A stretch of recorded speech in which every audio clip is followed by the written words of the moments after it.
Chapter 2: Heading to Hollywood. During the 1920s, the only place people could watch cartoons was in movie theaters, usually just before the featured movie. All cartoons in those days came in black and white and had no sound. Artists drew each panel by hand, and most cartoons were produced in Hollywood, California, the same city where movies were made. Walt thought he had a better chance to succeed as a cartoonist if he lived and worked in Hollywood.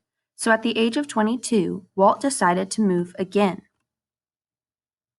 Here's a quote by Walt Disney. I know this because it has the signature cartoon of Walt Disney and is in a box, and it says, "All our dreams can come true if we have the courage to pursue them." With only $40 in his pocket, Walt left for Hollywood, excited and optimistic. His brother Roy was already living in California, and Walt thought, I wanted Roy and I to be partners. That was all. I mean, we just wanted to be partners. I wanted it. The two brothers borrowed money from their parents, bought a new video camera, and opened the Disney Brothers Cartoon Studio in Hollywood in 1923. Together, Walt and Roy were a good team. Walt drew the cartoons while Roy managed the business. Early on, Walt and Roy met with a film distributor named Margaret Winkler. She presented them with a contract stating that she would pay the Disney Brothers Cartoon Studios for 12 films, $1,500 for each of the first 6 films, and $1,800 for each of the next 6 films. In addition, Margaret Winkler would receive intellectual property rights to everything the Disney Brothers Cartoon Studio owned. Intellectual property rights are ownership of a creative work or invention. Although it wasn't a great deal, it was work, and Walt signed the contract. Soon thereafter, Walt and Roy Disney hired 2 women to help them with the increased workload. Walt would draw out the outlines of the cartoon characters, and the 2 women would fill in or ink them. Walt fell in love with one of these women, Lillian Bounds. On July 13, 1925, Walt and Lillian got married. In 1926, the Disney Brother Cartoon Studios changed its name. So here's a cartoon of Walt and Lillian. So it changed their name to Walt Disney Studios to reflect Walt's talent and vision. Oswald the Lucky Rabbit.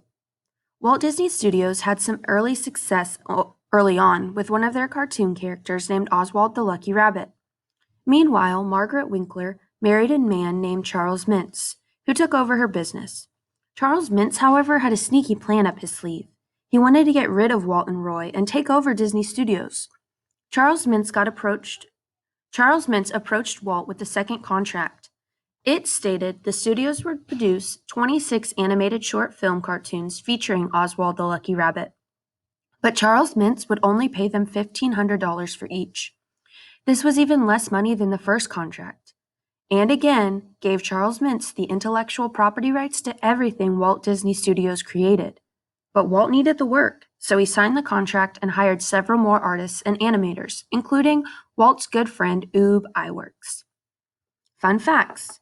In 2006, the Walt Disney Company bought the rights to Oswald the Lucky Rabbit from NBC Universal. Soon thereafter, Oswald made a cameo appearance in the movies Big Hero 6 and Zootopia. With the new films, Oswald the Lucky Rabbit became very popular among children and adults. However, Charles Mintz's plan to take over Walt Disney Studios soon went into effect. First, Charles Mintz signed a new 3-year agreement with Universal Studios to create more Oswald the Lucky Rabbit cartoons. Then, without Walt and Roy knowing, Charles Mintz approached their artists and animators at Walt Disney Studios and hired them away, all except Ub Iwerks. Charles Mintz now owned Oswald the Lucky Rabbit and employed most of Walt Disney's employees. Walt was furious. He and Lillian took a train ride to New York City to try to negotiate a new deal, but Charles Mintz only offered Walt even less money now and wanted full control of Walt Disney Studios. Walt refused the deal and walked away. An idea. Angry and frustrated, Walt and Lillian Disney headed back home on a train from Manhattan to Hollywood. It was then that an idea popped into Walt's head. Walt's idea was a cartoon mouse. Walt quickly sketched the mouse on a pad of paper. The mouse had round black ears, a white face, a big smile, and a long tail. Walt showed it to Lillian and announced the mouse's name. Mortimer Mouse. Mortimer Mouse? Lillian questioned.